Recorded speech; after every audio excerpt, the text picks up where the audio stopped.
Hello everyone, this is Sarah from Crafting and Relaxing, and in this video I'd just like to show you some ink techniques and different things that I did with the Distress Oxide inks. This is probably like my fourth or fifth video using these, and what I noticed was I was doing a lot of very pastel, very cute, gentle blending, and I wanted to do some more stuff that looked distressed, aged, a little more variety in the different papers and the outcomes. So I spent quite a bit of time playing, and then I just edited things out. So you'll see right now I'm inking this up with the brown, and that's the walnut stain. And then I used my embossing gun and then sprayed it with water, and I'm hitting it with my embossing gun again. If you have the proper just craft heat tool, then use that. I don't, so I use my embossing gun. And I had seen a lot of different techniques that involved different ways to apply the ink, and one of them that I really like is using the cellophane, because you get to apply it right where you want it. Whereas when you flip the paper over and put it down on the ink like I'm doing there, it's a little harder to tell how it's going to turn out. But when you use the cellophane and go to the paper, you get to exactly place it where you want it. And I'll link to a video below. There's one of the scrapbookers that I love to watch, makes some really great videos using the cellophane, and she's much better at it than I am. I think her name's Missy. So you'll just see that, and I just wanted to try it out, and I found that I really liked the cellophane technique. It's just that I need to use a smaller embellishment package so that I'm not trying to manage such a big piece of plastic on a little card front. That would be the difference. I've seen her do it on 12 by 12 sheets of paper. So hang on to your tiny little packages that your bling comes with, because those would be really good for this. And you'll see I'm just putting ink on there in different ways and trying things out. And as we go through this video, I'm heating it off to the side so you can't see that, sorry. You'll see different things that I've put together. So that one I used ink from the glass mat and ink from the cellophane. And I'm using the, I'm not sure which color is the yellow. So I have the abandoned coral. And then I really love the pistachio, the cracked pistachio. So I got some of that out, and then I'm spraying water on it. The more water, I mean, it's just common sense, right? The more water you add, the thinner it's going to be. With just a little bit of water, it's going to be darker, stronger color. And you can see how I get to move the plastic around and put the ink exactly where I want it. So I can make my patches of green and not have to worry about it. This one I did get a little spot that got kind of muddy where I didn't dry it all the way, but I still liked it. And you'll notice that the card at the beginning of this video, and I'll show it to you again at the end, that says "For You" on the front. This is the background that I used for it, this really bright one with all the abandoned coral. So here I'm just laying out different things that I've made so that you can see them. There's the video where I did the stamping with Distress Oxide inks. That's the one with the trees. And then I've done several where I've just blended onto the cardstock with the foam brushes. And that's what the blue and green and yellow one is there. And then on this one, I'm taking cracked pistachio and inking up the edges because I just wanted to experiment with it a little bit. And then I decided, okay, I want to fill in some of these white spots. And so I've been experimenting with, if it doesn't turn out the way I want with ink or with cellophane or that kind of thing, can I just fill it in with the foam brushes? And absolutely. Any way that you get the ink on there, if you like how it turns out, then it's just fine. So I went around with some more cracked pistachio. I really like that color. It's a great one. And then I wanted to try the black soot around the edges to just do, my original plan was to just put a thin border around the edges because I hadn't been testing the blending along the edges with the Distress Oxides. So I just ink up that foam brush and get the ink, and you'll see it looks really nice with just a little tiny border. And then I had a smudge, and then I wanted to try something, and I went a little crazy. And I think what some of these I would use for more is maybe on art journal pages, or in the fall if I was making like fall or winter type cards.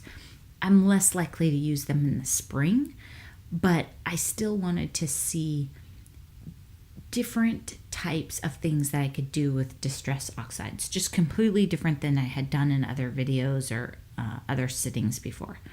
So on this one, I came back with some salty ocean, and then got my brush wet and added some more water to it, and some more water, probably still not enough. And then I tried the tapping with the paintbrush to get the dots on there.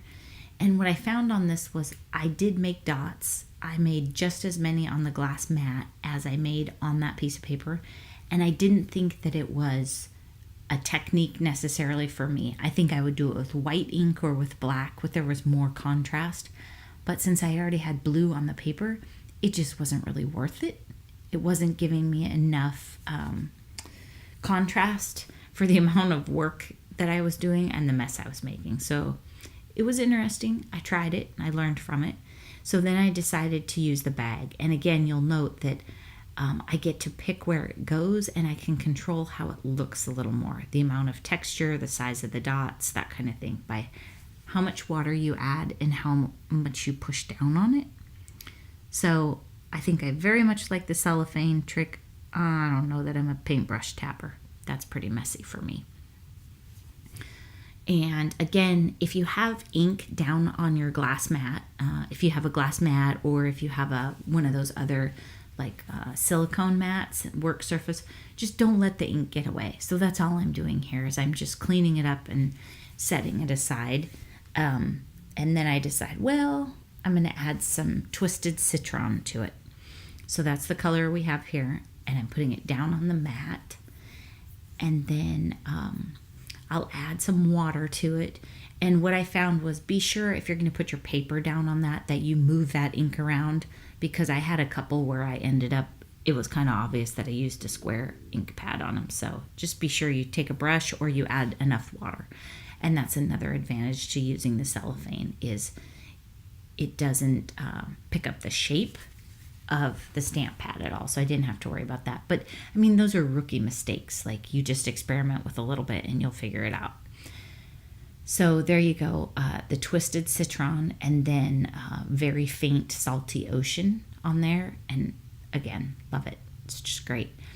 Now, this technique that I'm doing, where I put the bag onto the paper, or just a little bit of ink from the glass mat, does not put enough ink on the paper to do really amazing reactions with water and stencils.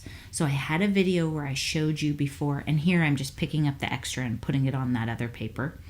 So that twisted citron kind of toned down the color a little. And just like any other experiments, I don't know how these are going to turn out. I was just having fun. Okay, so what I was saying was, if you want a really good reaction when you put water on your stencil and then put your stencil on your paper to really show that stencil pattern, you need to there needs to be a lot of ink on the paper. So in this video in a little bit, I'm going to show you, and you'll see, I left it in there just so you could see it, but you need to have a lot of ink, like where you blended it on with the foam brush, or where you went direct from the ink pad to the paper, because I have like semi-opaque coverage and I have textured cardstock. So it looks pretty neat when you see it up close, but it's not enough ink to really do a great stencil job. So just kind of keep that in mind, and you'll see what I'm talking about, especially if you watch the other video where I did a distress oxide stencil with water. Okay, so there I'm just laying them out and showing you the completely different looks. We've got very springy and soft on the far right, and then the next one over is just a little bit louder, and then we get into the super brown and dark. So very different styles of cards, probably different gender, different seasons. I just think it's really neat to see how much variety you can have with it. And then, of course, I couldn't leave it alone, because the one on the far right, it's cute, but it had some white and it just wasn't, it didn't have any wow factor. So I wanted to experiment a little bit and see how it would look. So I came back in and filled in the white areas and just look at how that jumps off the page. Oh, that's the one that has the muddy spot. See it? So that section in the middle where it got a little bit brown, that's because I had too many inks, and I may have also possibly burned it a little, but that's okay. So look at how fun that is with the yellow.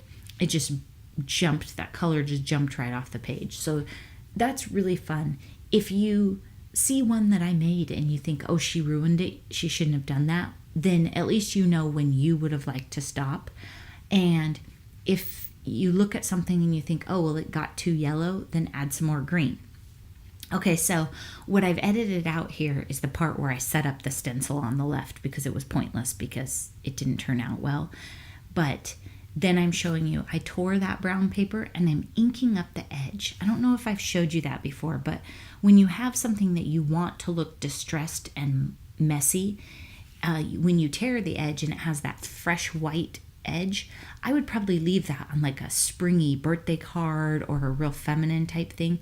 But on something that I want to look grungy and worn, I'm going to ink up that edge so it matches the rest of the paper. So the stencil in the middle, I sprayed the stencil so it got wet, and then I put it on one of those pieces of paper. And then you'll see that when I take it apart, you do not see the pattern like you should. And it's not visible, and it wasn't really worth doing. So I just wanted you to see and to talk about the difference in ink. If you're trying that technique with the stencil and the water, you either don't have enough water or you don't have enough ink. And in these, I didn't have enough ink. So here I'm just taking that cracked pistachio and just adding some fun little accents here and there. So you can fill in with your brushes, you could fill in with little daubers or Q-tips or whatever, or you could do the cellophane technique. Anything where the paper's right side up and you can see where the ink's going gives you an opportunity to adjust that and make those changes. So I hope that gave you some ideas, didn't bore you to death, but I thought you might like it. Okay, so see here, I took it apart and then I'm drying it right now, but when I lay it out, you're not going to be able to see those circles super intensely. You can see them barely, right? Maybe faintly, but that's just an example. And maybe you wanted that technique. Maybe you had a really rowdy stencil and you wanted it a little softer, and if that was the case, then you could do it. There you go. There's some variety. And here's a card where I blended it in a different video. I just wanted you to see how it turned out. Thank you so much for watching, and be sure to subscribe to Crafting and Relaxing. And I'll talk to you again soon. Thanks so much. Bye-bye.